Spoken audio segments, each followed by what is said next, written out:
Breaking news today.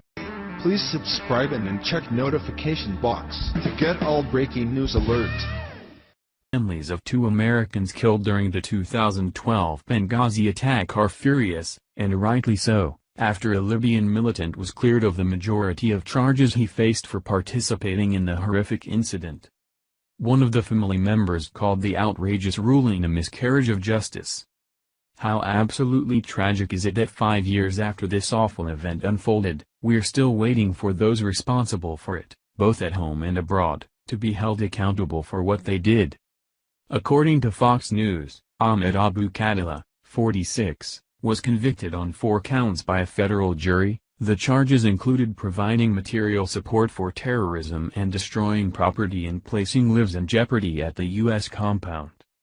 Khadila was acquitted of 14 other charges, including the charge of murder. Miscarriage of justice indeed. What happened at Benghazi was an absolute tragedy that most likely could have been avoided altogether had pleas from those working at the embassy for additional security forces not gone unheeded by Secretary of State Hillary Clinton.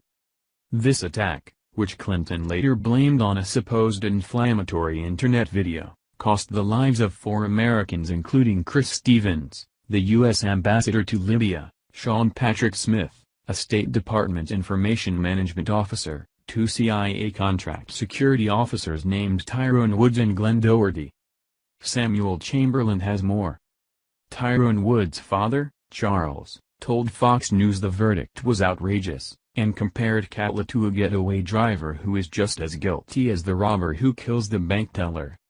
I am very bothered by the fact the U.S. government gave constitutional rights and due process rights to a foreign national who allegedly killed Americans outside the U.S., Woods added. This is what bothered me from the very beginning. President Donald Trump has supported sending terror suspects like Khadila to the military prison at Guantanamo Bay, Cuba. But after Khadila was arrested in 2014, he was put aboard a Navy transport ship headed to the U.S. and interrogated at length for 13 days. Sean Smith's mother, Pat, went on to give this statement to Fox News about the verdict, declaring she wasn't surprised by how things unfolded.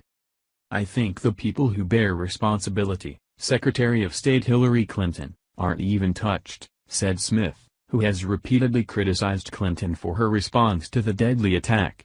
This past September, she told Fox News that Clinton still has not called me despite promising to do so and accused the former Secretary of State and the State Department of ignoring her requests for more information. I am his mother.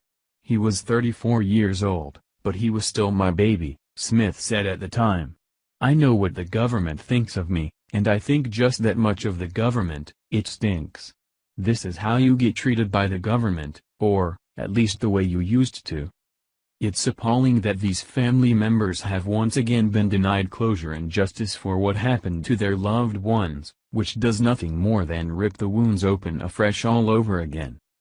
Maybe one day we'll actually see Hillary finally pay for her playing politics and getting these fine Americans killed. Hillary in an orange jumpsuit. Wouldn't that be a pretty sight? Thank you for watching this video. What do you think about this?